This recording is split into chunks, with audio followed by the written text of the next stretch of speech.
여러분의 일상을 책임지는 곽두필의 공포라디오 시작합니다.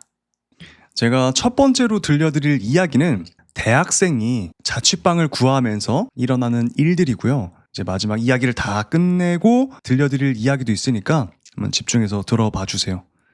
제목, 나 자취방이야. 이번 3월에 자취를 시작했어. 기숙사 추첨에 떨어져서. 트윈 빌라라고 해야 되나?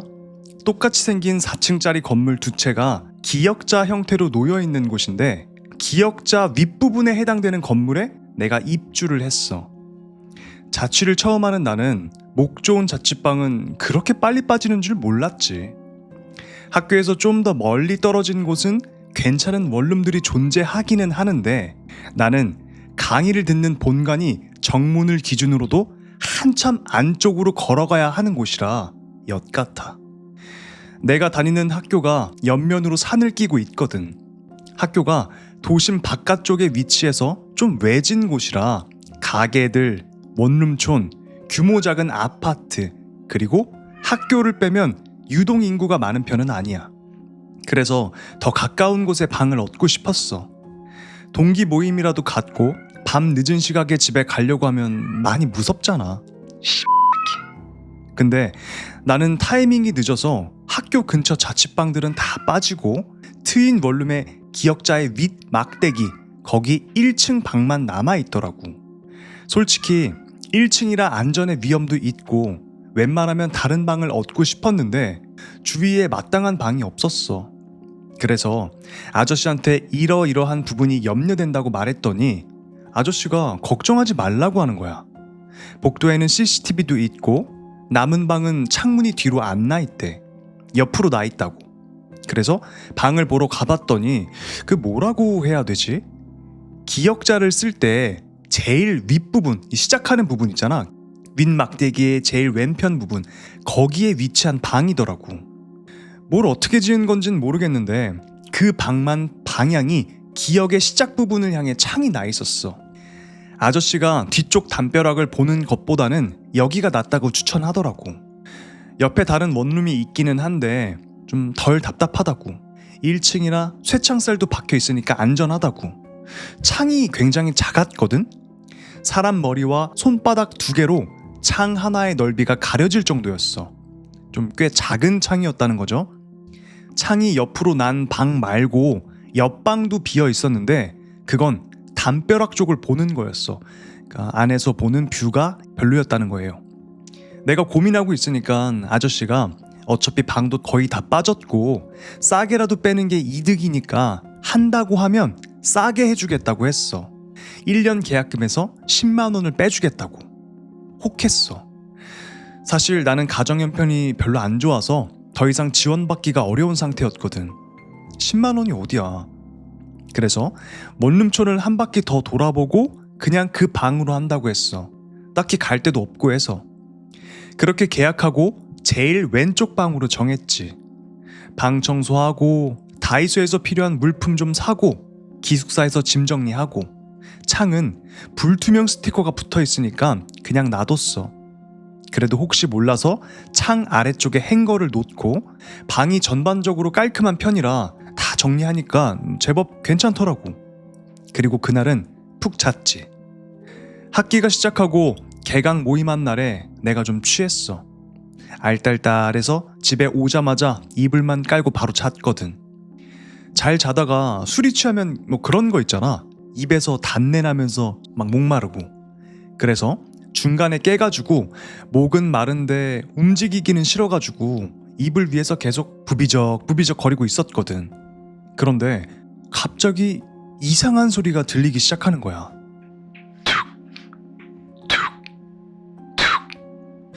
처음에는 간이 냉장고 냉각기에서 어떤 소리가 나나 보다 했어. 냉각기가 작동하다 멈췄다 이러는데 간이 냉장고는 그 소리가 유난히 크거든. 근데 소리 나는 위치가 좀 이상한 거야. 냉장고는 대각선 내 머리 위에 있는데 소리는 누워있는 옆쪽에서 들렸거든. 아무 생각 없이 쳐다봤다가 유리창에 거뭇한 실루엣이 보이는 거야.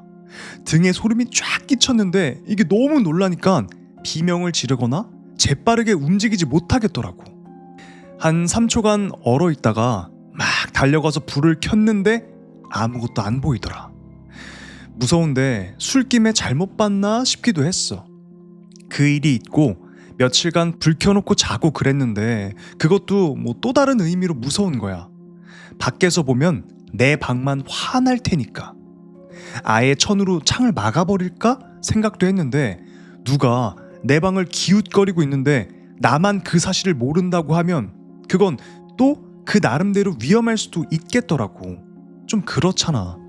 어쨌든 술김에 잘못 본 걸 수도 있으니까 일단은 주의하면서 그대로 지냈어. 딱히 갈 데도 없었고. 그러다가 한날은 조별 과제가 있어서 늦게까지 회의를 했거든. 끝까지 정리하고 밤늦게 헤어졌어. 집에 오니까 11시 좀 넘긴 시간? 씻고 과제 정리 좀 마저 하다가 1시가 넘어서 자리에 누웠어. 잠이 잘 안 오더라고. 아직 무서운 감각도 좀 남아있고 해서 창 쪽을 힐끗힐끗 보면서 눈을 감았다 떴다 하는데 퉁 소리가 들리더라고. 감았던 눈을 떴다? 근데 아무것도 없었어. 빤히 창을 바라보다가 다시 눈을 감았어. 퉁 눈을 떴어. 또 없더라고. 계속 쳐다봤어. 퉁 후다닥 달려가서 불을 켰어. 이번에는 창을 드르륵 열었거든? 근데 창밖에 아무것도 없더라고. 창에서 좀 멀리 떨어져서 쳐다봤는데 깜깜한 밤이라 옆 건물 외벽만 회색빛으로 보였어. 저 멀리 가로등이랑. 내가 머뭇거리다가 문을 닫았거든? 근데 코 앞에서 퉁 소리가 울리더니 창 전체에 걸쭉한 물줄기가 흘러내렸어. 붉은 핏물이. 헉 하고 숨을 들이키는데 찰나? 창이 멀쩡해지더라고. 그날은 한숨도 못 자고 계속 창만 쳐다봤어. 귀신이라고 하면 굉장히 어이없는 소린데 나는 무서운 거야. 동기 2명 방에 불러다가 술 마시자고 하면서 며칠 같이 자고 그랬는데 그것도 하루 이틀이지. 솔직히 술 마시자고 하면서 나가는 돈도 아깝고 친구들도 맨날 내 방에서 잘 수는 없는 일이잖아. 그렇다고 귀신 나온다고 같이 자자고 하면 누가 좋아하겠어. 사실 내가 썩 두드러지는 성격은 아니라서 우리 과에서 약간 아웃사이더 끼가 있거든. 그러니까 부를 친구도 없고 별로 안 친한데 귀신 이야기를 했다가 이상한 소문만 돌까봐. 그래서 더 이상 부를 친구도 없고 결국 혼자 자게 됐는데 또 멀쩡하더라고. 내가 기가 약해졌나? 이런 생각도 들었어. 잠을 좀 설치긴 해도 그럭저럭 지내기는 했어.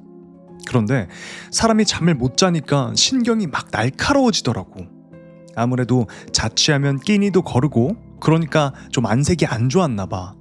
점점 컨디션도 엉망이 돼서 과제 하나를 놓쳤어. 기간을. 우리 과 교수라 과사에 제출하라고 해서 조교한테 갔지. 앞에서 말했다시피 내가 아웃사이더라 오랜만에 보니까 조교가 이것저것 안부차 묻더라고 나한테.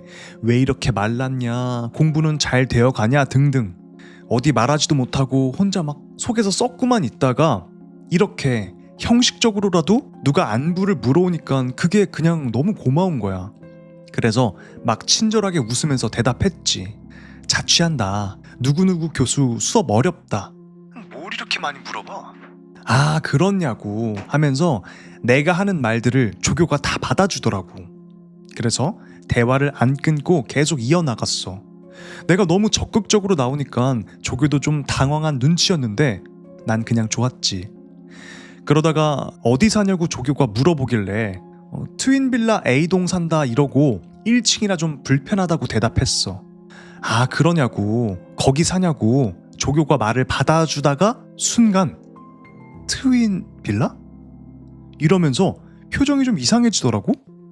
그래서 내가 왜 그러시냐고, 거기 무슨 소문이라도 있냐고 물어보니까 처음에는 아니라고 막 잡아떼더니만 나중에는 슬그머니 혹시 거기 소문 알아? 이러더라고 개새끼가. 그래서 무슨 소문이냐고 물어봤더니 거기에서 몇 년 전 어떤 사람이 살자를 했대. 위층에 사는 여성이었는데 마땅히 목을 매달 데가 없으니까 행거에다 줄을 매고 창 밖에 몸을 던졌다는 거야. 1층은 창도 작고 창살도 있는데 2층 이상부터는 확실히 창이 크거든. 창 크기를 생각해보니까 어쩌면 그럴 수도 있겠더라고. 살자한 그녀는 뛰어내리는 힘에 행거봉이 창틀에 빡 걸려서 뛰자마자 바로 목이 빡 부러졌는데 조금 버티다가 줄이 딱 풀린 거야. 그 바람에 시멘트 바닥으로 곤두박질 쳤대. 이미 죽은 뒤에 떨어져서 시신이 그대로 1층에 처박혔다는 거야. 그냥 뛰어내리거나 약을 먹어도 될 걸 굳이 목 매달고 뛰어내리기까지 해서 원래 그 사람 정신이 이상한 사람이었다, 가정 불화다, 성적 비관의 사회 부적응자다, 이런저런 소문은 무성했는데 당사자가 아니고서야 모르는 일 아니겠냐고 조교가 그러더라. 뭐 그건 맞는 말이지. 아무튼 그 말을 듣고 나니까 기분이 굉장히 더러운 거야. 내가 지금껏 왜 시달리나 싶었는데 적어도 그 원룸에 그럴 만한 이유가 있었던 거잖아. 집으로 돌아온 뒤에 혹시나 싶어서 위층으로 올라가 봤지. 보니까 3층 끝 원룸이 멀쩡한 방인데도 불구하고 거기가 창고로 쓰이고 있더라고. 심지어 문짝도 없어. 솔직히 원룸 임대에서 3층이면 로열층이잖아. 아, 이거다 싶었지.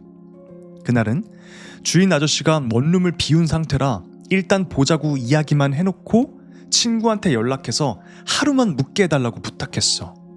연락을 했을 때는 분명히 알겠다고 했는데 도서관에 있다가 카톡을 다시 보냈는데 얘가 답장이 없는 거야. 전화도 안 되고. 불안해서 수십 통을 연달아 찍으니까 그제야 내 전화를 받더라고.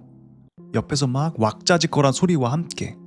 그리고 친구가 야, 누가 소문을 퍼뜨렸는지 너 귀신 무서워한다며? 이러더니만 오늘 자기는 집에 안 들어갈 거니까 귀신을 한번 물리쳐보래. 딸랑딸랑 딸랑딸랑. 다시 전화해도 소리샘으로만 연결되고 조금 친하다고 생각했던 또 다른 친구 역시 그대로 먹통이었어. 근처에는 찜질방도 없고 모텔은 들어갈 수 있을 만한 돈도 안 돼서 12시가 될 때까지 도서관에서 버티다가 나중에는 PC방에라도 가야겠다는 생각이 들었어. 그런데 일이 잘 안 풀리려고 하니까 아까까지 분명히 내가 가지고 있었던 지갑이 어디로 가버리고 안 보이는 거야. 내가 정신줄을 확실히 놓고 살고 있구나 하는 생각이 들었지. 늦은 시간에 은행에 신고할 수도 없고 마땅히 갈 만한 장소도 없어서 어떡할까 고민하다가 방에 여분의 카드를 놓아둔 게 생각이 났어. 약간의 생활비를 좀 모아둔 카드. 그때는 이미 시간이 12시 반이 다 되어가던 때라 오늘 들은 이야기 때문에 원룸에는 진짜 가기 싫었어. 근데 방법이 없는 거야. 술집 쪽 거리를 빼면 인적도 뜸해지고. 눈을 질끈 감고 카드만 찾아오자라고 생각했지. 문을 열고 카드 찾아서 바로 나오면 되는 거니까 쉬운 일이다, 내 자신을 다독이면서 건물에 도착해서 일부러 창가 쪽은 쳐다보지도 않고 내부 복도로 들어섰어. 주머니에 들은 열쇠로 문을 딴 다음에 심호흡만 몇 번 들이키다가 벌컥 문을 열었지. 깜깜한 와중에도 의식을 강하게 하니까 눈 가장자리로, 그러니까 주변시로 희미한 창틀의 모습이 보이는 거야. 일부러 거길 외면하면서 얼른 불을 켰어. 방이 환해지니까 조금 기분이 나아지더라고. 서랍에 들은 카드를 찾은 다음에 방을 나서려는데 막상 또 불을 끈다고 생각하니까 긴장이 밀려오는 거야. 깜깜해지는 순간 눈앞으로 뭔가 확 나타날 것 같아서. 그래서 그냥 전기세를 버리는 셈 치고 전등을 켜놓고 나가기로 했어. 스위치를 막 지나쳐서 문을 열고 나가려는데 틱! 전등의 소리가 나더니 갑자기 깜빡 불빛이 전멸하기 시작하는 거야. 가슴이 철렁해서 나도 모르게 내가 가장 의식하고 있던 곳을 쳐다보게 됐어. 아무래도 1층이다 보니까 창문에다가 불투명 스티커를 붙여놨거든. 근데 가급적 깔끔하게 붙이려다가 실패한 건지 창 가운데, 그 가운데를 중심으로 한쪽 창이 조금 비어 있었단 말이야. 붙이려다가 조금 밀렸나 봐. 약 5mm 정도 틈이 있었어. 근데 그 틈 사이로 어떤 머리를 쫙 들이민 사람이 나를 바라보고 있었어. 물론 정말 사람이 맞다는 전제 하에 불빛이 깜빡거릴 때마다 그 형체가 사라졌다가 나타났다가 사라졌다가 나타났다가 이걸 반복하는데 화날 때는 없다가도 깜깜해지면 다시 나타나더라고. 실루엣이 사람이긴 한데 머리가 확 꺾여 있고 창틀 틈에 바싹 얼굴을 들이대고 팔다리는 사방으로 굽어 있고 그 가는 틈으로 동공이 풀린 눈이랑 정통으로 마주쳤어. 눈동자가 막 끼릭끼릭 돌아가더니 퉁퉁 나를 향해 고개를 받기 시작하더라고. 파치직! 전구가 나가는 것과 동시에 난 졸도해서 그대로 바닥에 쓰러졌어. 눈을 떠보니까 다행히 대낮이었어. 수업이고 뭐고 그 길로 주인을 찾아가서는 거품 물고 방에 대해 따졌지. 이거 사기 계약 아니냐고. 나는 여기서 사람 죽은 줄도 몰랐다고. 그랬더니 집주인이 말도 안 되는 소리 하지 말라는 거야. 그게 벌써 8년 전 일인데다가 자기는 양심상 사건이 벌어진 방은 새를 놓지 않았다면서. 야, 진짜 있긴 있었네. 혹시 내가 다른 방을 구해놓고선 돈을 돌려받고 싶어서 거짓말 치는 거 아니냐고 도리어 나한테 화를 내는 거야. 그래서 다 필요 없고 방 계약 해지하겠다고 했더니 학기 중에 해지할 거면 다른 사람을 구해놓던가 아니면 돈을 돌려줄 수가 없대. 미치고 팔짝 뛰겠더라고. 창가에 귀신 나타난다고 소리를 쳐도 도리어 코웃음만 쳐. 말 같지도 않은 소리 하지도 말라면서. 딸랑딸랑 딸랑딸랑. 진짜 눈앞이 벌게져서 다 부셔버리고 싶은데 가까스로 참아냈어. 집은 멀고 돈은 없고 막말로 이 집을 나간다고 하면 갈 데가 없는 거야. 계약금은 그대로 뜯기고 부모님한테 손 벌리면 돈 대신 욕만 먹을 테고 알바라고 해봐야 푼돈이라서 몇 달 아예 안 쓰고 모아야만 겨우 방 한 칸 구할 수 있을 텐데 당장은 길도 없고 어쩔 수가 없더라고. 가끔은 여유될 때 모텔에서 자. 2주에 한 번씩 정도. 그래도 잠은 자야 되니까. 처음에는 방만 벗어나면 마음이 편해서 잠이 잘 왔는데 요즘은 스트레스 때문인지 모텔에서도 가위에 짓눌릴 때가 많아. 내가 점점 미쳐가는 걸까? 방에서는 충전기 꽂은 채로 밤새 앉아서 핸드폰만 해. 그래도 와이파이는 무료니까 그나마 다행이지. 꾸벅꾸벅 졸기는 하는데 혹시라도 잠들어서 내가 나도 모르게 경계를 풀까봐 그게 무서워서. 밤새 하얀 벽만 바라보고 앉아있는 것도 정말 못할 짓인 것 같아. 그래도 어쩔 수 없어. 창문을 등지려면 이 수밖에 없거든. 사실 요즘은 가끔 낮에 행거봉이 눈에 들어오기도 해. 툭, 툭, 툭. 밤만 되면 이 소리가 울리니까. 씨새끼, 씨새끼 라는 이야기였습니다. 이야기 중간중간에 좀 알 수 없는 이야기가 좀 나오긴 했죠. 갑자기 뭐 딸랑딸랑 한다든지 갑자기 뜬금없이 뭐 씨새끼 하고 욕을 한다든지 왜 그러신지 모르셨을 거예요. 저도 처음에 이 뭐지? 가독성이 왜 이렇게 떨어지지? 하면서 글을 읽었는데 그 이유가 있더라고. 이 글을 쓴 사람이 그 방에서 귀신이랑 마주보면서 이 글을 쓰고 있었대요. 눈을 마주치면서 그 창문 틈에서 뚫어져라 쳐다보고 있는 그 눈을 마주치면서 글을 쓰고 있어서 정신이 온전치 않은 거야, 이 글쓴이가. 그래서 중간중간에 딸랑딸랑 딸랑딸랑 막 이런 글도 적혀있고 그랬던 겁니다. 이걸 알고 나니까 너무 이 글이 무서운 거예요. 이 글을 처음부터 끝까지 읽기 시작하면은 점점 이 글쓴이가 약간 정신이 미쳐간다는 게 느껴지거든요. 이렇게 들으니까 좀 섬뜩하죠? 다음에 제가 들려드릴 이야기는 안산에서 있었던 일인 것 같아요. 초지 고등학교라고 있나봐요. 거기서 있었던 이야기입니다. 제목 초지고 관절 귀신. 일단 이야기를 시작하기에 앞서 이 이야기는 본인이 겪은 100% 실화임을 밝히고요. 픽션은 전혀 없습니다. 때는 1년 전쯤 제가 고3 수험생 때 일입니다. 저는 안산에 있는 초지 고등학교를 다니고 있었죠. 잠깐 저희 학교 구조를 설명해 드리겠습니다. 초지고에는 본관 건물 하나와 별관 건물이 2개가 있는데 별관 건물 2동은 서로 마주보고 있는 형태입니다. 별관 A동에는 제가 입학하고 나서 짓던 청운관이라는 체육관이 있고요. 별관 B동 2층에는 저희 반이 있었습니다. 저희 반에서 별관 A동이 훤히 다 보였죠. 마주보고 있었다니까. 사건이 일어났을 때는 고등학교 3학년 1학기 기말고사 시즌이었습니다. 대학의 심각성을 알지 못하고 계속 놀던 1학년 2학년 때와는 달리 고3 때는 정말 피똥싸게 공부만 하던 때였죠. 기말고사가 금, 토, 월, 화였는데 토요일 시험이 끝나고 곧장 집으로 가서 빡세게 공부를 했습니다. 월요일에 볼 과목이 3개였는데 잘 생각은 안 나지만 중요 과목 2개에 예체능 1개였던 것 같습니다. 그 중에 영어가 있었는데 영어는 평소에 좋아하던 과목이어서 틈틈이 준비를 했기에 나머지 2 과목을 다 끝내고 영어를 하려고 봤는데 핫불싸 교과서만 가져오고 EBS 교재를 놓고 왔지 뭡니까. 다른 학교도 그럴진 모르겠지만 저희 학교는 EBS를 중요하게 생각해서 7교시가 끝나고 EBS를 따로 틀어주고 시험도 교과서와 50대 50으로 나올 정도였습니다. 다음날 학교 가서 대충 벼락치기로 하기엔 힘든 과목일 뿐더러 양도 장난이 아닌지라 눈물을 머금고 학교로 향했습니다. 여름이라 낮이 길긴 하지만 9시가 넘은 시간이라 이미 깜깜해진 상태였죠.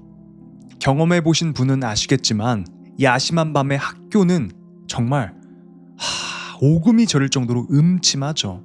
그래도 가장 중요한 시기에 시험을 망칠 순 없기에 별관 B동 2층에 있는 저희 반으로 향했습니다. 비상구의 초록 불빛과 도로에 가로등이 있기에 망정이지 정말 음침하고 자꾸 예전에 봤던 공포 영화가 생각나서 귀신을 믿지 않는 저도 다리가 막 후들거리더라고요. 간신히 반에 도착해서 문 위에서 열쇠를 더듬더듬 찾아 꺼내 문을 따고 불을 켜고 들어갔습니다.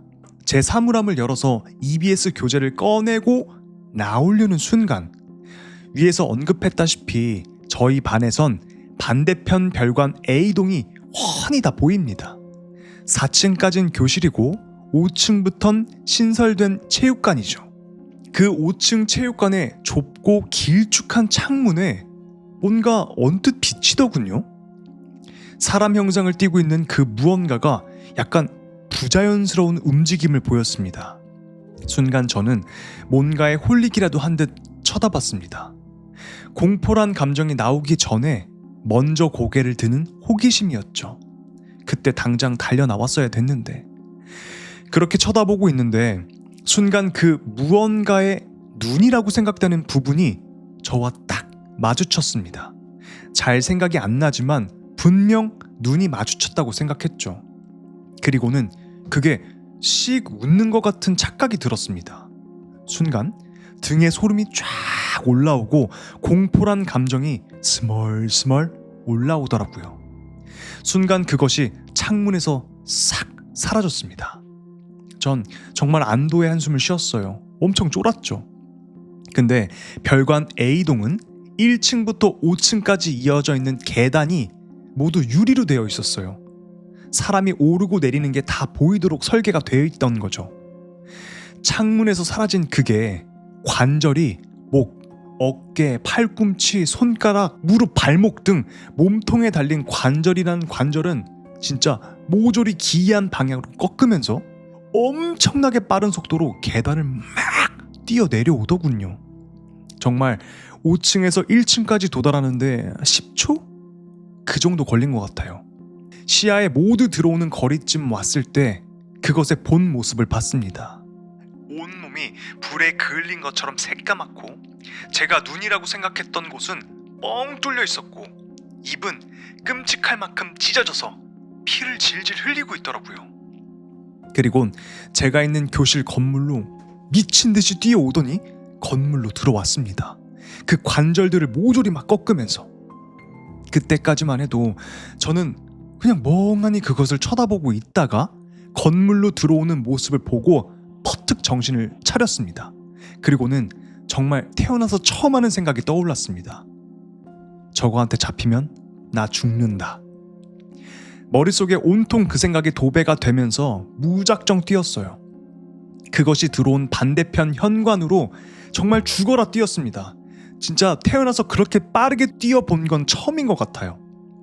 반대편 계단에 다다라서 내려가기 전 내가 그때 왜 그랬는지 정말 후회돼서 미치겠는데 뒤를 돌아봤어요.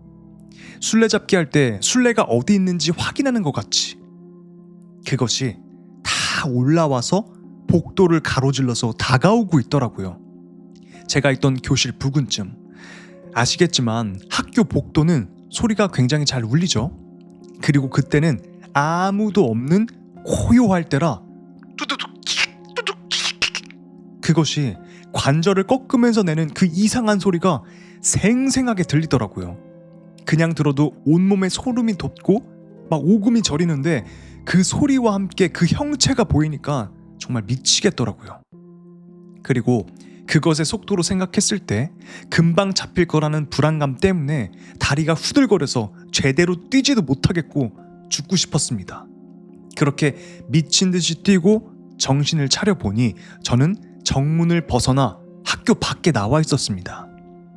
그 사실을 인지하고 나서 다리가 풀려서 바로 주저앉았습니다. 그리고 무의식적으로 고개를 돌려서 저희 교실을 봤는데 있더라고요. 교실 창문에 서서 저를 빤히 보고 있는 그것이.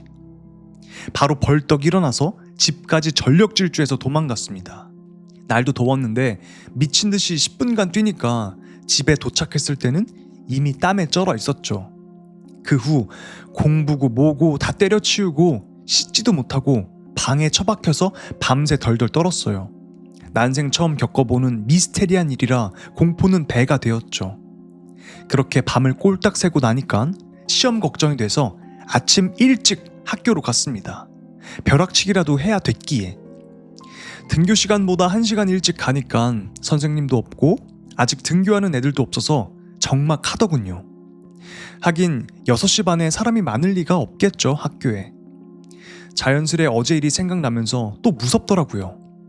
2층 복도에 다다라서 교실로 향하는데 교실 앞에 어제 제가 정신없이 도망치느라 떨어뜨려버린 그 EBS 교재가 보였어요.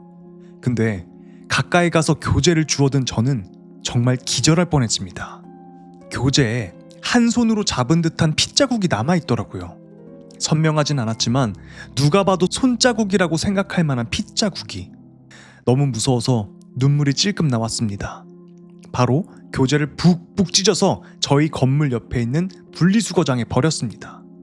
그 후 영어 성적은 말 안 해도 아시겠죠? 졸업할 때까지 야자를 하다가도 9시쯤 되면 체육관 쪽은 아예 보지도 않았습니다. 지금은 잘 살고 있는데 저녁에 가끔 지나가다가 불이 다 꺼진 학교를 보면 그때의 공포가 되살아납니다. 혹시 못 믿는 분이 있으실 수도 있기에 제가 경험한 100% 실화임을 다시 한번 말씀드립니다. 그리고 또 다른 글이 올라왔어요. 이것도 바로 말씀드릴게요. 작년에 이 글을 읽고 제가 겪은 거랑 완전 똑같아서 어찌나 소름이 돋았던지 이야기해드리겠습니다. 본인이 겪은 실화입니다. 전 이천시에 있는 모 고등학교에 다니고 있는 고등학교 3학년 학생입니다. 귀신을 본 건 작년인 고2 여름방학 때였고요. 여름방학 때에도 고딩은 학교를 나가야 하므로 주자, 야자 9시까지 다 하고, 그러니까 주자는 의무, 야자는 선택이었는데 전 야자를 선택했었고요. 평소처럼 집으로 가는 방향이 같은 친구 한 놈이랑 같이 집으로 가고 있었는데 교문에서 보니까 저희 반 불이 켜져 있더라고요. 전 그날 주번이어서 다시 불 끄러 가자고 친구한테 말했는데 친구는 그날 끝나고 바로 가회를 가야 했기 때문에 빨리 가야 된다고 하더라고요. 그때 걔를 잡았어야 됐는데 어쨌든 친구가 바쁘대니까 친구 먼저 보내고 저희 반까지 계단을 오르면서 막 힘들어하고 있는데 4층에 있는 우리 교실로 올라가던 도중에 계단 창문을 통해서 5층쯤에 있는 누군가를 봤습니다. 귀신이었어요. 처음엔 사람인지 그 비치는 그림자인지 잘 안 보였는데 전 분명히 봤어요. 5층 창문으로 제 방향을 보고 있던 그놈을요. 여자인지 남자인지 분간은 잘 안 가는 형상에 눈은 뻥 뚫려 있다는 표현이 정말 꼭 맞았던 것 같습니다. 입이 크다고 하셨는데 입은 못 봤고 특히 그 관절 꺾는다는 거. 창문에 턱이 있는데 거기에 팔을 올려놓고 있었어요. 정말 괴상한 방향으로 관절을 꺾고 있더라고요. 아무튼 그것을 보자마자 너무 이상하게 생기기도 했고 전 바로 얼어서 그걸 멍하니 보고 있었는데 그게 희죽 하고 웃는 표정을 보이더니 그대로 뛰기 시작했습니다. 4층으로요. 심장이 멎는 줄 알았어요. 이거 걸리면 무조건 나 죽겠구나 해서 전 3층으로 바로 뛰어내려가서 화장실로 들어갔습니다. 계단 바로 옆에 화장실이 있는데 남자 화장실은 잠겨 있었고 여자 화장실은 다행히 열려 있었습니다. 바로 들어가서 문소리 안 나게 살짝 닫아서 잠가 버리고 소리만 듣고 있었는데 4층을 가로질러서 제가 있던 3층, 4층 이어지는 계단쯤에서 그게 멈춘 듯 하더라고요. 그러더니 다시 3층 복도를 전력 질주해서 반대쪽으로 달려가는 것 같았는데 문제는 그 소리, 관절을 꺾는다던 그 소리, 정말 이런 소리가 나는데 굉장히 일정했어요. 무슨 기계로 일정하게 내는 소리 같던데 금속끼리 맞부딪힐 때 나는 소리라고 해야 되나? 그런 비슷한 소리가 났습니다. 20분간 숨도 제대로 못 쉬면서 화장실에서 별별 생각을 다 했습니다. 아래에서 화장실 창문으로 기어 들어오면 어쩌나, 문을 열었는데 화장실 문 앞에 그게 있으면 어떡하나, 도망치다가 그것한테 걸리면 어떡하나. 진짜 통화나 문자를 하겠다는 생각이 아예 들지도 않았어요. 너무 무서워서 머리가 안 돌아가요. 몸이고 머리고 완전히 굳어서. 그러다가 겨우 용기를 내서 문을 살짝 열고 복도를 확인해 봤는데 다행히도 그게 다른 곳으로 갔는지 안 보이더라고요. 그래서 다시 문을 닫고 바로 친구한테 전화를 걸었습니다. 학교로 좀 제발 와달라고. 귀신이 있다 어쩐다 막 이렇게 난리를 피면 올 놈이 아니었기에 최대한 태연하게 그렇게 말하려고 했는데 목소리가 떨려서 도저히 그렇게 안 되더라고요. 그냥 전부 다 말했더니 반응은 대충 아유 이 겁쟁이 새끼 하면서도 오겠답니다. 친구가 올 때까지 또 아무것도 못하고 창문으로 밖에만 보고 있는데 또 한 번 놀랐습니다. 운동장 반대 방향, 그러니까 학교에서 오른쪽은 선생님들 차 대는 주차장이랑 쓰레기 버리는 장소, 왼쪽 끝부분에는 후문이 있는 곳이고 제가 있는 화장실은 오른쪽 끝에였는데 귀신이 화장실 바로 밑에 앉아 있는 건지 서 있는 건지 그런 분간이 안 가는 포즈로 학교 밖 쪽을 바라보고 있었어요. 다행히 위는 못 봤는지 저를 본 듯한 건 아니었습니다. 문제는 친구가 후문 쪽으로 들어오고 있었다는 거예요. 친구가 후문으로 들어오자마자 귀신이 고개를 휙 돌려서 친구 쪽을 보더니 친구를 발견하고 오른쪽 계단 쪽으로 재빨리 도망가서 숨는 겁니다. 귀신이 숨고부터는 창문으로도 안 보이길래 친구한테 바로 전화를 했어요. 너 위험하다고 제발 꼼짝 말고 있으라고. 엄청 진지하게 말했는지 친구가 그 자리에 바로 서더라고요. 나 지금 3층 화장실에 있고 얼굴 잠깐만 내밀 테니까 보라고 해서 내 얼굴 확인시켜주고 학교 밖으로 나가 있으라고 했어요. 그리고 나서 또 엄청 고민했습니다. 친구 쪽으로 가다간 귀신한테 10중 8구 잡힐 것 같고 정문 쪽으로 뛰다간 또 스피드가 딸려서 잡힐 것 같고 해서 고민 끝에 친구 쪽으로 도망치기로 했습니다.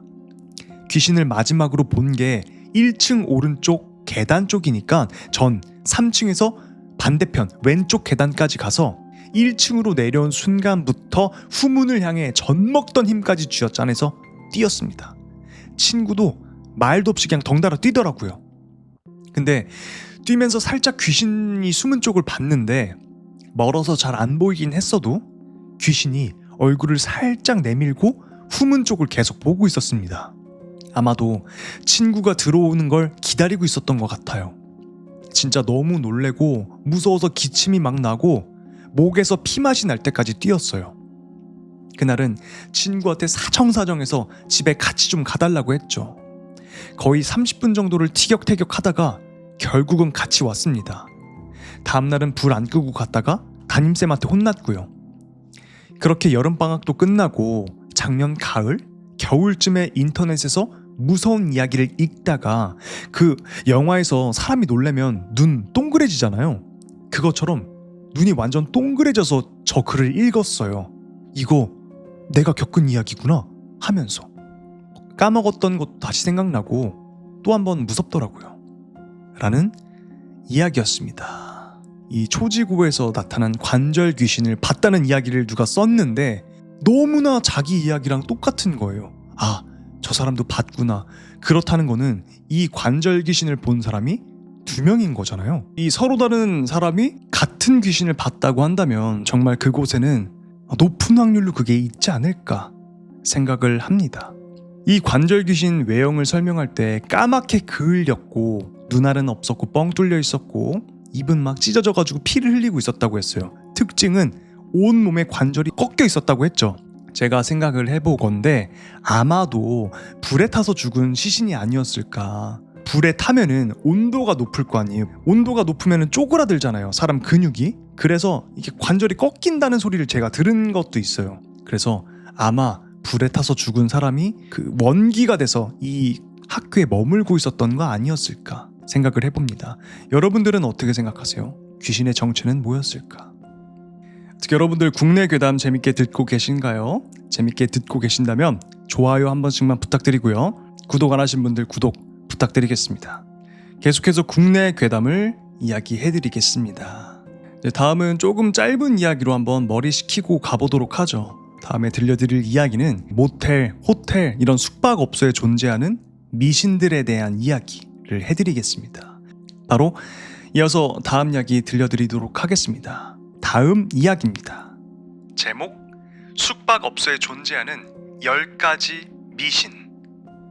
첫 번째, 사람이 죽은 방은 최대한 빨리 정리해서 빈 방을 만들지 않아야 하며 최소 가족 단위 손님이나 노름꾼들 같이 사람들이 많이 올 수 있도록 해야 된다. 두 번째, 손님 중에 살자 하신 분이 생길 시 유서가 없거나 무연고자 같은 고독하고 외로운 케이스일 경우에 개인 사비를 털어서라도 꼭 장례를 치러줘야 한다. 세 번째, 청소해주시는 아주머니가 느낌이 좀 쎄하다, 느낌이 이상하다, 청소하는 방의 분위기가 좀 좋지 않다, 스산하고 습하다 와 같은 이야기를 최대한 귀담아 들어야 한다. 네 번째, 새벽 시간대에 12시부터 5시까지 혼자서 오는 손님을 최대한 기억해야 된다.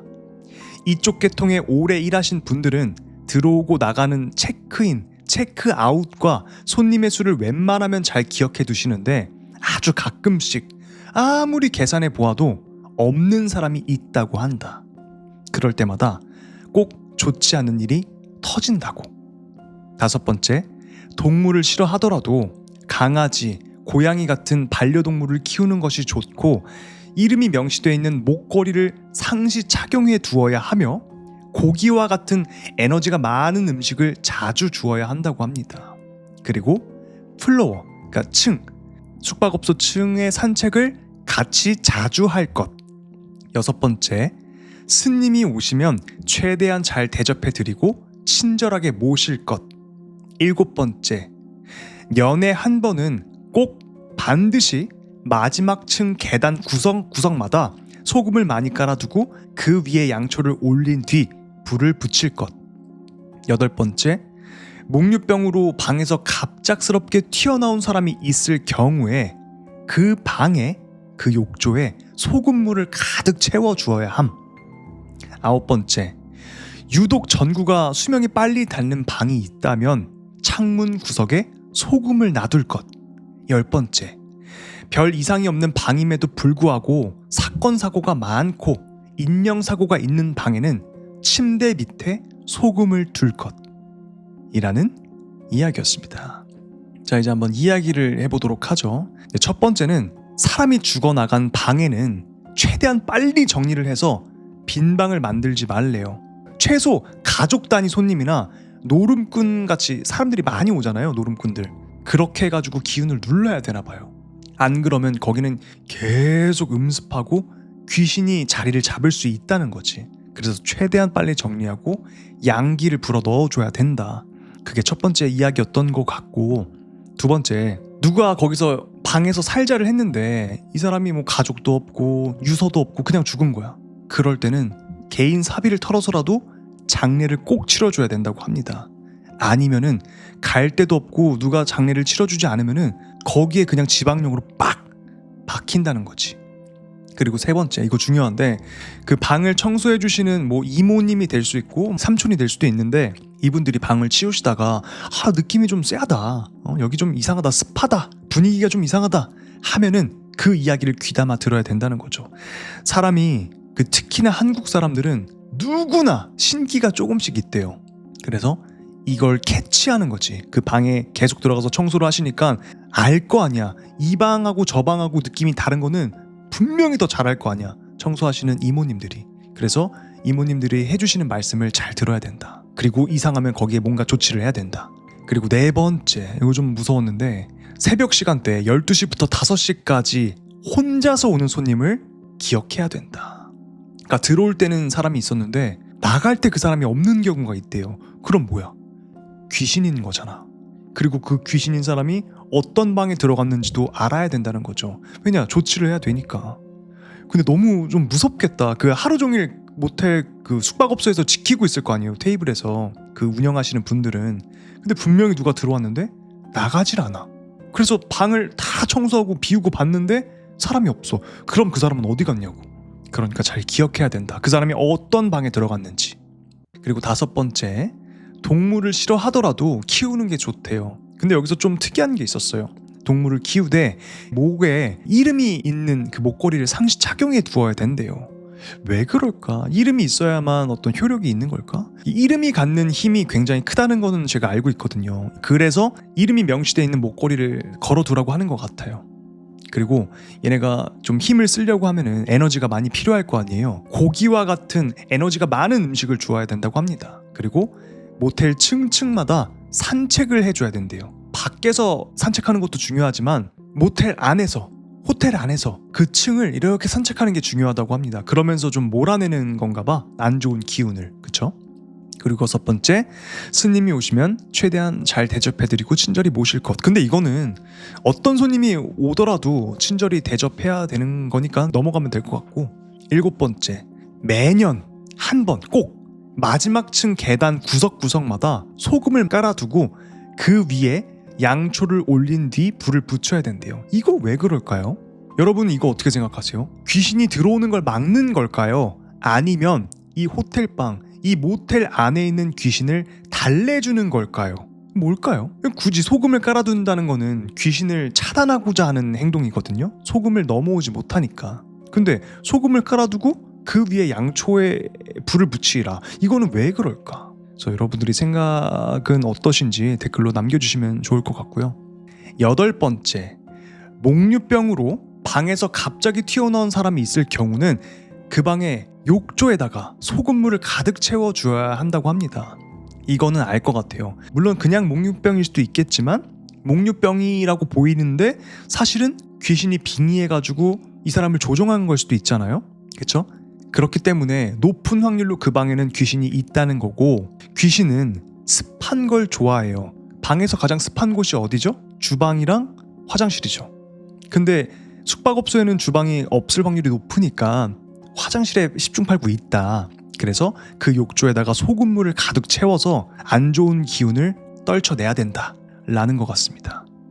아홉 번째, 유독 전구의 수명이 빨리 닳는 방이 있다면 창문 구석에 소금을 놔둘 것. 자, 아까 제가 방송을 시작하기 전에 말씀을 드렸죠. 제가 귀신이 막 득실거리는 곳에 살았을 때 유독 전구가 빨리 나갔다고. 이게 다 맞는 말인 것 같아요. 다시 한번 말씀드리지만 이 방에도 뭔가가 있잖아요. 그거는 제가 실제 상황 이제 2번이나 일어나가지고 그거를 영상으로 올리기도 했고 여러분들도 라이브로 직접 보셨잖아요. 근데 지금 제가 사는 곳이 복도 끝이란 말이야. 저는 복도 끝을 좋아해요. 방음 때문에. 아무튼 복도 끝인데 위에 전등이 탁탁탁탁 붙어있단 말이야. 근데 희한하게 다 불이 들어와 있거든요. 이 오피스텔 전체에 불이 다 들어와 있는데 복도에 제가 사는 이 호수 바로 앞에 천장에만 불이 나가 있어. 그리고 그걸 갈아준다? 근데 그게 또 나가. 거기만 나가. 너무 신기하지 않아요? 아니 분명 갈아줘 관리실에서. 나는 그래서 전기세를 아끼려고 이게 뭐 홀수로 꺼두고 막 그러는 건가 생각을 했어요. 아니야. 제가 있는 호수 앞에만 불이 항상 나가 있습니다. 갈아줘도 나가고 갈아줘도 나가고. 이거 좀 너무 소름 돋는 이야기입니다. 그래서 여러분들도 집에 이상할이 많지 수명이 자꾸 빨리 닳는 전구가 있다면 그쪽에 뭔가 조치를 해야 된다는 거예요. 자, 여기서 보면은 전구가 유달리 그러니까 수명이 빨리 닳는다면은 창문 구석에다 소금을 놔둘 것이라고 했어요. 왜 창문 구석에다 소금을 놔둘까요? 그 이유는 이미 방 안에, 그러니까 숙박업소 방 안에 전구가 빨리 나간다고 하면은 귀신이 들락날락 하는 거다.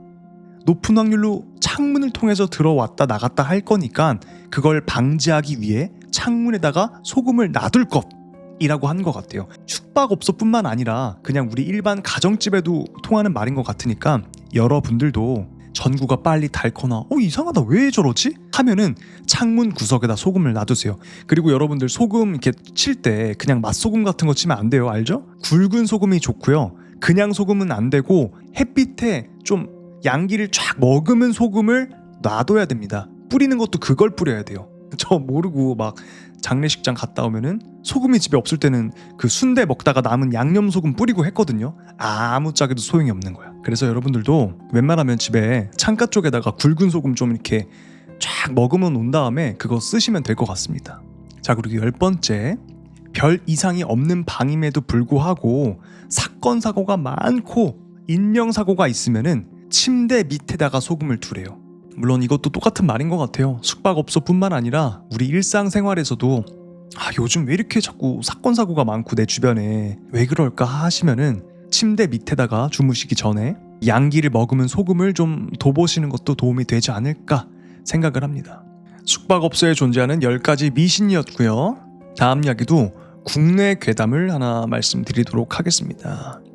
여러분들 이 컵 색깔을 빨간색이라고 평생을 살아왔는데 사람들이 이걸 파란색이래. 그럴 때 여러분들은 어떤 느낌이 들까요? 미스테리하면서도 섬뜩한 그런 괴담이어서 제가 갖고 온 이야기였고요. 한번 들어보시죠. 자, 다음 이야기입니다. 제목, 나의 여동생. 나 여동생이 있었거든? 그래서 내가 학교 마치고 집에 오면 여동생이랑 인형놀이 하고 이웃집 이모들이 이 집 딸내미들은 둘 다 생긴 게 아빠 닮았네 어쩌면 좋아 이런 얘기를 하셨지. 그런데 어느 날 집에 왔더니 아니다, 날도 정확히 기억해. 어느 날이 아니야. 내가 좀 할미라서 초등학교가 아니라 국민학교였어. 아무튼 2학년 여름에 학교를 마치고 집에 와보니까 여동생은 없고 웬 남자애 하나가 왔냐? 하면서 게임을 하고 있는 거야. 너 누구지? 했지만 얘가 워낙 태연하게 앉아있어서 친척앤가? 하고 안녕? 인사하고 뻘쭘하게 내 방으로 들어갔어. 집에는 동생도 없고 아무도 없어서 다들 시장에 갔나? 하고 낮잠을 자고 놀다가 엄마가 오셔서 다 같이 밥을 먹는데 그 남자애도 같이 먹는 거야. 자연스럽게. 그래서 엄마한테 이게 누구야 엄마? 물어봤는데 엄마가 하는 얼굴로 동생한테 장난치지 말고 김이나 먹으라고 하시더라고.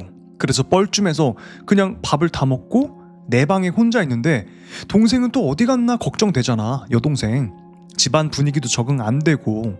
그래서 엄마한테 엄마, 그러니까 여동생 이름 땡땡이 어디 갔어? 라고 물었는데 엄마는 걔가 누군데? 하고 있고 그 남자애는 밥을 다 먹더니 또 거실 가서 게임하고. 난 진짜 어린 마음에 멘붕이 온 거지. 더 신기한 게 난 동생이 어디 나갔나 해서 신발장을 봤는데 땡땡이 신발이 하나도 없는 거야. 내 여동생 신발이 하나도 없는 거야. 분명 어제까지 밟으면 빛난다면서 노래가 나오는 신발을 샀다고 하루 종일 그걸 울리고 다녀서 저거 좀 버려라 라고 내가 했거든. 그렇다고 동생 어딨냐고 쟤 누구냐고 울면서 따지기에는 집안 분위기가 너무 평범해서 내가 뭘 착각했나 싶었어. 나중에 아빠가 퇴근하셔서 아빠한테도 아빠 여동생 땡땡이 어디 갔어? 라고 물었더니 걔가 누구야? 친구야? 하는 소리만 하시고 그 남자애랑 비행기 놀이하면서 재밌게 노시더라고. 이 상황이 도대체 뭔지 몰라가지고 어버버 하다가 익숙해지는데 며칠이 걸린 것 같아. 그날 이후로 정말 여동생의 흔적은 다 사라지고 어느새 우리 집은 일녀, 일남의 집안이 되었어. 엄마 아빠한테 여동생 이야기하면은 두 분 다 에? 하는 표정이었고 새 남동생은 날 보고 원래부터 있던 사람인 양 말을 툭툭 내뱉고 나랑 동생을 보고 아이고 아빠 닮아서 어쩌네 저쩌네 했던 아주머니들은 저 집안 딸은 아빠 닮아서 큰일인데 아들이 엄마 닮아서 이쁘다 라면서 말을 하기 시작했고 집안에 있던 여동생 인형이나 이런 것들은 다 내 방에 있더라고. 여동생 성격이 좀 거지 같아서 내 거랑 지 거를 구분한다고 인형 몸에 매직으로 써놨던 글씨들이 전부 다 내 이름으로 돼 있고 완전 멘붕이 와서 진짜 학교를 마치면 집에 가기도 싫었어. 예전에 봤던 만화 중에 외계인이 주인공 엄마를 죽이고 엄마인 척 살다가 그 가족 하나하나 죽이는 만화가 있었는데 그런 것처럼 남동생이 외계인 아닐까 고민도 하고 뭐 다행히 그런 일은 벌어지지도 않았고 우리 집은 일남 일녀 집안으로 내가 30대가 된 지금까지 잘 살고 있어. 문제가 생긴 거라면 나나 내 남동생이 결혼을 아직 안 하고 있어서 엄마 아빠가 손자 걱정하시는 것 정도? 조금 신경 쓰이는 거는 우리 대학 자매 결연인 고등학교 애들이랑 동아리 마니또 활동 이런 걸 했었거든. 방송 쪽 동아리였는데 선배 언니 하나를 정해서 같이 공부 봐주고 동아리 활동 시간 되면 같이 하고 그런 거였는데 후배 애가 거기에 나랑 비슷하게 생긴 애가 있다는 거야. 생긴 것도 비슷한데 분위기도 비슷하다면서 하면서 동아리 활동 때 훔쳐봤거든? 그 아이가 바로 내 기억에 있는 내 여동생이었어. 사실 난 머리가 커진 중학교 때 이후로 내가 약간 정신병 같은 게 있어서 가상의 여동생을 만들었나 보다 생각했는데 걔는 분명히 내가 어릴 때 나랑 치고받고 싸우고 10년 정도를 같이 지낸 바로 그 여동생이었어. 걔가 있는 거야. 누구라도 말 안 해도 알 정도로 나랑 닮은 얼굴로. 난 졸업반이라 다른 후배 동생이 있어서 그 아이랑 많이 부딪히진 못했는데 그 아이는 부산에서 올라온 평범한 집안의 외동딸이라고만 정보를 들었어. 한번 찾아가서 볼까 했는데 겁이 나더라고. 만약에 내 기억이 맞아서 걔가 날 언니라고 불러도 난 겁날 것 같고 내 기억이 틀려서 저랑 많이 닮았네요. 근데 누구세요? 라고 하면 그때 일을 기억하는 건 나 혼자구나 해서 정말 무너질 것 같고 그러다가 한번 다 같이 밥을 먹은 적이 있었어. 나야 동공이 확장되고 심장이 막 두근두근 했는데 걔는 아무 반응이 없더라고. 뭔가 시원섭섭한 기분이었지. 이거는 그냥 내 어릴 적 정신의 문제였구나 넘어가기로 했어. 하지만 난 아직도 속으로는 사실 걔가 내 동생이 맞고 어느 순간 무슨 이유로 동생이 바뀌었고 걔도 사실은 그걸 알고 있지만 표현하지 않은 거 아닐까? 나처럼 하는 미련이 계속 남아있어. 겉으로는 아무 일 없는 척하고 머리로도 그런 일은 없었어 라고 생각하지만 20년이 넘도록 마음속 한구석에서는 진심으로 생각해. 그때 내가 어떻게 해야 됐던 건 아닐까 하고 만약 이게 정신병에 의한 거면 정신병이란 건 진짜 무서운 것 같아 라는 이야기였습니다.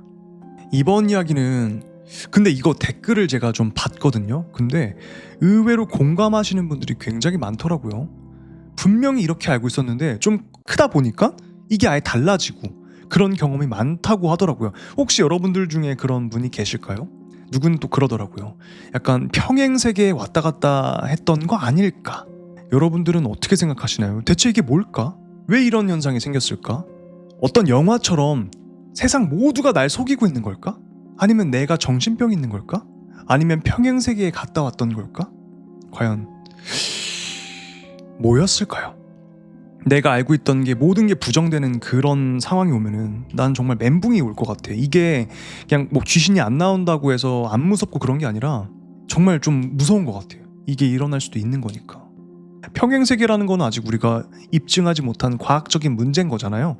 그래서 가장 지금 현실적으로 생각해 보면은 글쓴이가 여동생이 정말 갖고 싶은 거야.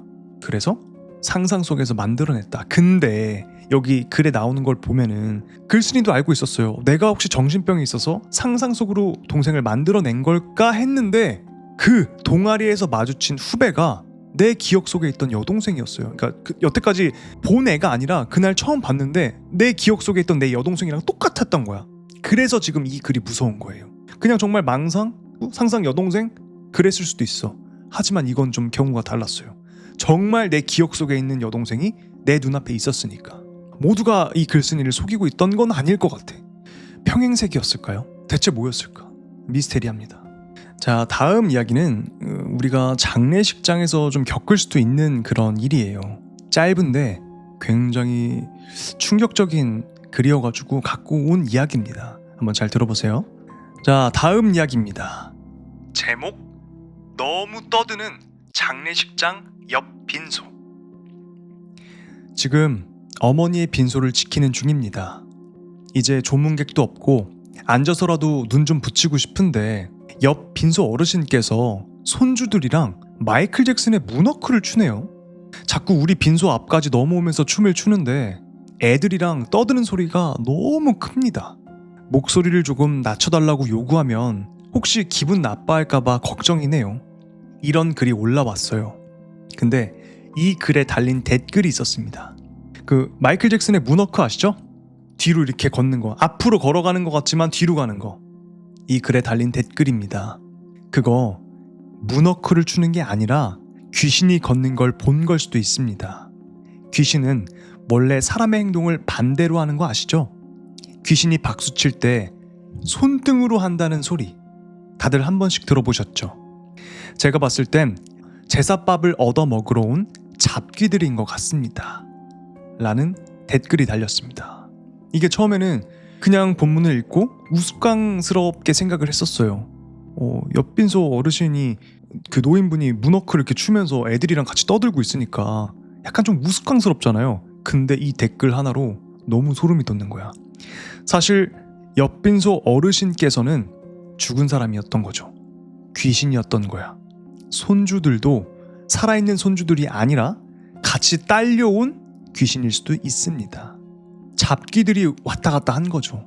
여러분들도 그런 거는 들어보셨을 거예요. 무당들이 곧 죽을 사람은 거꾸로 보인대요. 물구나무 서 있는 것처럼.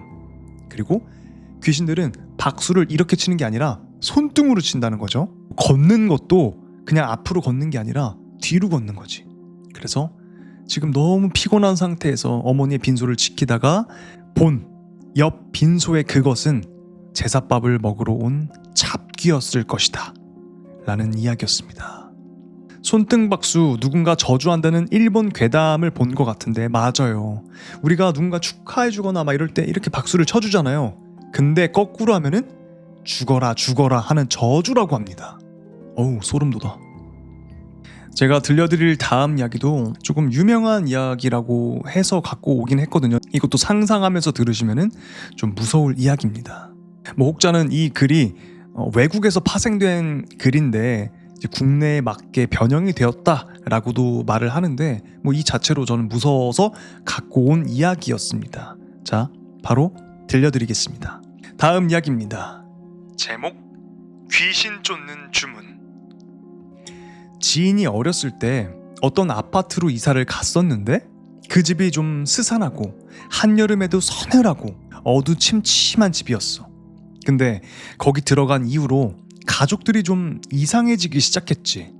부모님이 주방 식탁에 누웠대요. 지금 갈까? 아니야. 나중에 가자. 지금 가자. 이런 대화를 한다던가 TV를 틀어놓고 보면서 앉아서 웃는데 아빠는 눈을 크게 뜨고 입을 딱 벌리고 이렇게 웃고 엄마는 미친 듯이 막 키득키득거리고 그랬대. 지인은 그 당시 어려가지고 그게 어른들이 노는 방식인가 해서 따라하고 그랬고, 근데 날이 갈수록 글쓴이가 점점 무서워져서 그 당시 유행하던 귀신 쫓는 주문 같은 걸 해보기로 한 거야. 자기 전에 주문을 3번 외우고 자는 거였지. 그걸 며칠 동안 하고 어느 날 자려고 불을 끄고 누웠는데 부모님이 쓱 방으로 들어오더래. 뭔가 무서워서 가만히 있으니까 부모님이 한 명씩 자기 침대 머리맡에 딱딱 앉았는데, 한 명은 침대랑 베란다 문 사이 그 좁은 틈에 낑겨 앉아서 이 지인 양쪽 귀에 대고 엄마 아빠가 그게 뭐야? 그걸 왜? 그게 뭐야? 그걸 왜? 그게 뭐야? 그걸 왜? 이 말을 계속 속삭이더래. 지인은 무서워서 계속 자는 척을 했는데 한참 그러다가 그 말을 그만두고 문 여는 소리가 들려서 엄마 아빠가 갔나 하고 눈을 뜨고 일어나니까 엄마가 자기 책상 위에 무릎을 꿇고 앉아서 입이 찢어지게 웃고 있더래. 그 길로 집을 바로 뛰쳐나가서 길바닥을 달리다가 기절을 한 거야. 경찰이 발견했다고 했나? 결국 친척 도움을 받아서 거기서 이사를 갔대. 라는 이야기였습니다. 이것 좀 짧고 굉장히 소름 돋았던 이야기죠. 엄마 아빠가 빙의가 걸린 것 같아요. 안 좋은 터에 들어갔기 때문에 귀신들이 좀 득실득실했던 것 같아요. 엄마 아빠를 싹 감아버렸죠. 다행인 건 이 글의 주인공은 빙의가 안 됐던 거고요. 정말 다행이고, 그러니까 셋 다 빙의가 됐으면 답이 없었을 텐데 경찰에 갔고 어쨌든 친척의 도움으로 그 안 좋은 집터에서 벗어나서 이사를 갈 수 있었다.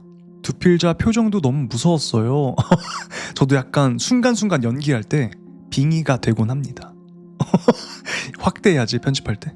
자, 다음에 들려드릴 이야기는 집터에 관한 이야기입니다. 방금 전에 들려드렸던 이야기도 귀신들이 득실득실하는 집터에 들어가서 가족들이 빙의가 된 거였잖아요.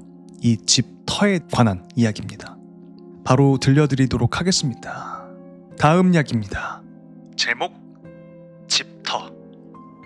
아는 지인분이 사업을 하다가 슬슬 은퇴하고 귀농을 준비하느라 집을 막 알아보고 다녔대. 그러다가 굉장히 싸게, 그것도 주차장까지 딸린 큰 집을 샀다고 엄청 좋아하더라고. 그래서 어떻게 그렇게 싸게 샀냐고 물어봤지.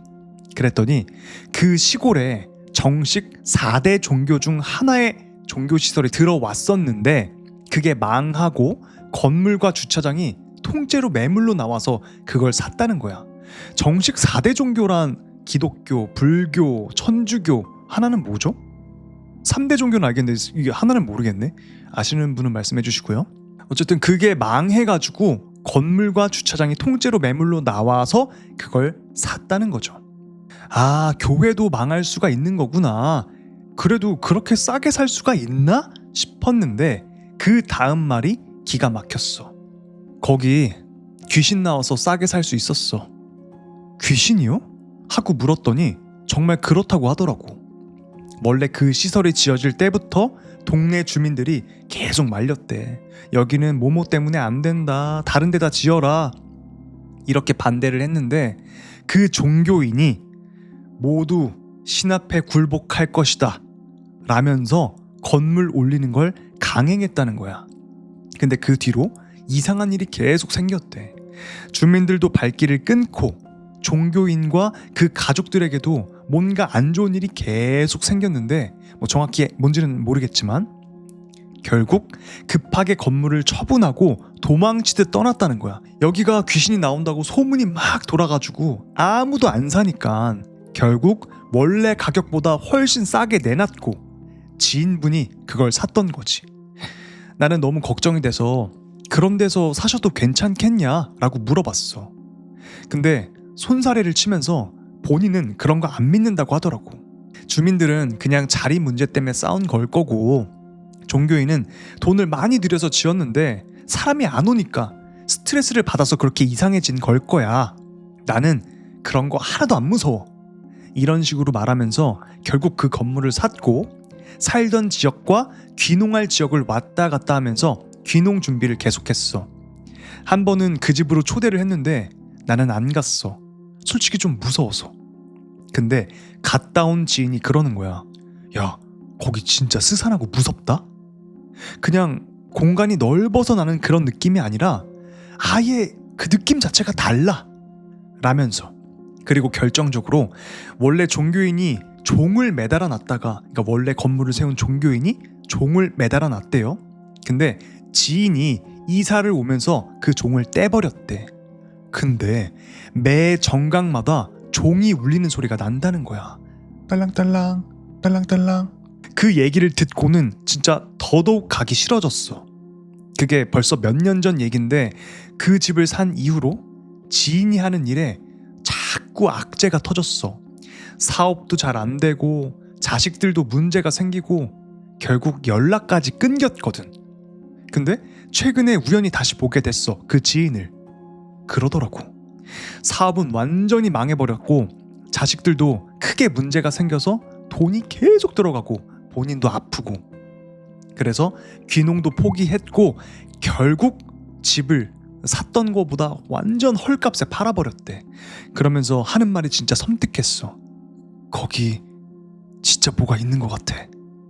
원래 개도 키우는 분이셨는데 그 개가 그 집엔 절대 안 들어가려고 했고 억지로 얘를 끌고 들어가면 오줌을 지렸대. 개가 무서워서. 그리고 종을 떼었는데도 시간 맞춰서 종이 막 울리고 딸랑딸랑 딸랑딸랑. 그리고 기도실에서 누가 중얼중얼거리면서 기도하는 소리까지 들렸대. 진짜 귀신이 있는 것 같다. 안 그러면 이렇게 한 번에 안 좋아질 수가 없다 라고 말하더라. 그리고 마지막으로 한마디 했어. 앞으로는 더 신중하게 살 거라고. 그래도 자기는 사지 멀쩡하고 목숨이 붙어서 나왔으니까 목숨값이라고 생각하면 싸게 준 거다 라고. 그 말을 듣고 진짜 등골이 서늘해졌어. 집 터라는 거 정말 있는 건가 봐 라는 이야기였습니다. 누가 뭐라고 해도 저는 집 터라는 거를 믿는 사람이거든요. 왜냐면 내가 너무나 그거를 당했기 때문에 2번이나. 그래서 제가 당했던 이야기는 편집할 때 여기 앞에다가 링크를 걸어 둘게요. 그거 보고 오시면 되고요. 실제 경험담입니다. 그래서 집 터라는 게 굉장히 중요한 거예요, 여러분들. 가족이 완전히 망해버릴 수도 있고 뭐 경제적으로 망하는 것도 문제지만 건강적으로 장난 아니에요. 막 죽어나가고 집터라는 게 분명히 있는 것 같습니다. 그러니까 원래 그 터가 뭔가 안 좋은 터였나? 무당이 오래 있었던 터였던 건지 아니면 뭐 무덤이 있던 터였던 건지 안 좋은 기운이 굉장히 큰 터였는데 종교인이 호언장담을 하고 거기다 그냥 강행한 거죠. 그랬더니 이 사달이 난 거고 신도 막을 수 없는 그런 음기였나 보다. 얼마나 셌으면. 집터가 안 좋은 곳에 들어가잖아요. 일단 제일 처음에 생기는 일이 가정 불화입니다. 가족끼리 싸우게 돼요. 그렇게 돈독했던 사람들끼리도 싸우게 돼요. 맞아요. 제 이야기입니다. 조심하셔야 돼요. 그리고 경제적으로 타격이 오고 건강으로 타격이 오고 그때까지 가면은 진짜 뭐 어떻게 할 수가 없는 거지. 거기 잡혀서 나갈 수가 없는 거야. 진짜 안 싸울 일인데 사소한 거 하나로 엄청 크게 싸우고 난리가 납니다. 최대한 빨리 벗어나야 돼요. 집터가 안 좋으면. 정말입니다. 자, 여러분들 재밌게 듣고 계신가요? 좋아요 아직 안 눌러주신 분들 좋아요 부탁드리고요. 구독 안 하신 분들 구독 부탁드리도록 하겠습니다. 제가 다음에 들려드릴 이야기는 어쩌면 좀 가슴이 먹먹한 이야기가 될 수도 있고 어떻게 보면 섬뜩한 이야기가 될 수도 있고 그런 얘기를 한번 들려드리고자 국내 괴담의 마지막 편으로 갖고 왔고요. 자, 그럼 바로 이야기 들어가 보도록 하겠습니다. 다음 이야기입니다. 제목, 그것은 한이라고 한다. 무슨 일이 있었는지 알지 못하지만 산에 있는 그것은 한이라고 한다. 공허하고 퀭한 눈동자와 쩍하고 벌어져 있는 입, 길게 늘어진 머리카락과 사람들을 쫓는 얼굴은 누가 봐도 귀신인데 할머니는 그것이 한이라고 했다. 어린 시절 우리 동네 뒷산에는 귀신이 나온다는 소문이 있었다. 나는 할머니를 따라 산에 갈 때마다 그것과 늘 눈을 마주쳤는데 그럴 때면 한참을 나를 바라보며 내가 사라질 때까지 나를 바라보고 있었다. 그 시선이 나를 향할 때면 무섭다기보다는 서글펐다. 내게 하고 싶은 말이 있는 걸까? 아니면 내가 유일하게 자신과 눈을 마주치는 인간이라서 그런가? 그것은 늘 나를 향한 시선과 집중을 거두지 않았다. 보지 마라, 상관하지 마라, 봐서 뭐하냐? 그것은 그냥 쓰잘데기 없는 거다. 할머니는 내 손을 잡아당기며 그것을 보는 나를 늘 저지하셨지만 나는 알 수 없는 서글픔 느낌에 그것을 항상 바라보곤 했다. 여기서 나오는 할머니랑 손녀는 귀신을 보는 사람인 것 같습니다. 할머니가 무당일 수도 있고요. 이어서 땡폭행을 당한 여자가 산에서 살해당한 거다. 남편이 도박빚으로 집을 나가서 새살림을 차려서 여자가 살자를 한 거다. 그래서 귀신이 되어서 산에 나오는 거다. 이런 소문은 무성했지만 그 누구도 진짜 이유를 알지 못했다. 아니, 말하지 못한 것일 수도. 어찌되었든 내가 어렸을 적 살던 마을 뒷산에는 귀신이 살고 있었고 나는 항상 그것과 눈이 마주치곤 했다.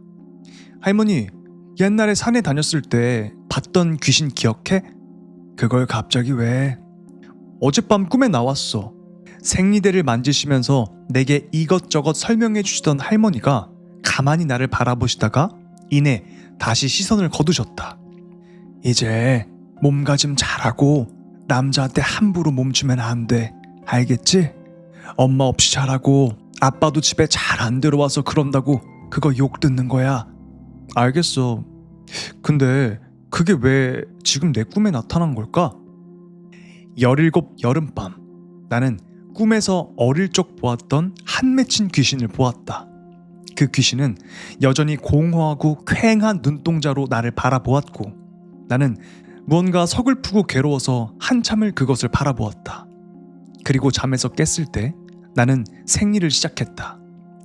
이불에 퍼진 피를 멍하니 바라보며 꿈을 되뇌이고 또 되뇌었다. 갑자기 왜 이제 와서? 이런 날 엄마가 있었으면 어땠을까? 그런 생각을 하며 할머니를 바라보던 찰나 그래도 엄마라고 찾아왔네. 낮게 웅얼거리는 할머니의 혼잣말이 선명하고 또렷하게 들렸다. 하지만 나는 할머니에게 물어볼 수가 없었다. 그 목소리는 너무 낮고 작아서 아니라고 하면 그만일 말이었다. 나조차도 들었는지 안 들었는지 확신할 수가 없었다. 잘 모르겠다. 할머니에게 무슨 말을 해야 될 것 같은데 차마 말을 할 수가 없었다. 배가 아프고 머리가 살짝 지끈거린다. 나는 첫 생리를 그렇게 시작하였다. 라는 이야기였습니다. 이번 이야기는 조금 먹먹한 이야기였습니다. 제가 봤을 때는 손녀와 할머니는 귀신을 볼 수 있는 사람인데 사람들 소문이 많았어요. 저 뒷산에 귀신이 나온다. 그 귀신은 땡폭행을 당하고 남편은 다른 살림을 차리고 이래가지고 비관으로 살자를 해서 뒷산에 계속 나오는 거다. 그리고 할머니를 따라 산에 갈 때면 그 귀신을 늘 봤어요. 근데 그 귀신이 자꾸 글쓴이를 이렇게 쳐다보는 거야. 몰랐어요, 왜 그런지. 나중에 알고 보니까 그 서글픈 눈빛으로 바라보던 귀신은 이 글쓴이의 엄마였던 거죠. 엄마가 걱정되니까 이승을 떠나지 못하고 멀리서 계속 지켜보고 있었던 거죠. 그리고 글쓴이가 첫 생리를 할 때, 전 남자라서 잘 모르겠는데 뭐 첫 생리를 할 때 어머니와 또 딸과의 관계 뭐 그런 게 있잖아요. 그래서 첫 생리를 할 때 어머니가 꿈에 찾아오셨다라는 이야기였습니다. 이건 새드 스토리네요. 맞습니다. 좀 너무 먹먹하고 어떻게 보면 좀 소름 돋고 그런 이야기였습니다. 근데 이제 뭐 할머니가 뭐 무속인이라고 해서 뭐 손녀, 손주, 딸이 그거를 다 이어받는 건 아니라고 해요. 잘못된 상식이라고 합니다. 대물림 되는 게 아니라 그냥 그런 그릇으로 태어난 사람이 무속인을 하는 거다. 그리고 아까도 말씀드렸지만 한국인은 누구나 신기를 조금씩 갖고 있고 아예 없는 사람은 거의 없다. 근데 가끔 그 신기가 살짝 높은 사람들이 이거 나 신 받아야 되나? 해서 무당을 찾아가면은 무당들이 돈 때문에 신 내림 받아야 된다고 이래서 받아버리는 경우가 허다하다고 해요. 그러면 정말 큰 죄를 짓는 거라고 하거든요. 그래서 여러분들이 만약 내가 이유 없이 아프고 그런 신병, 무병이라고 하죠. 그게 있는 것 같으면은 무당을 찾아가 보되 한 군데 말고 여러 군데를 찾아가서 여러 사람의 이야기를 들어야 된다라고 합니다. 왜냐면 무당이 안 돼도 될 확률이 굉장히 크다고 하거든요. 좀 먹먹한 이야기였습니다. 핫초코 하나로 버티고 있습니다. 제가 먹는 핫초코는 여기 밑에 쇼핑 탭에다가 걸어놨습니다. 허쉬. 핫초코는 허쉬 핫초코가 제일 맛있는 것 같아요. 여러분, 지금까지 곽두필의 시선이었습니다. 오늘 늦은 시간까지 함께 해주셔서 감사합니다. 모두 좋은 꿈 꾸시고요. 그럼 들어가 보도록 하겠습니다. 감사합니다. 안녕히 주무세요. 안녕. 잘 자요.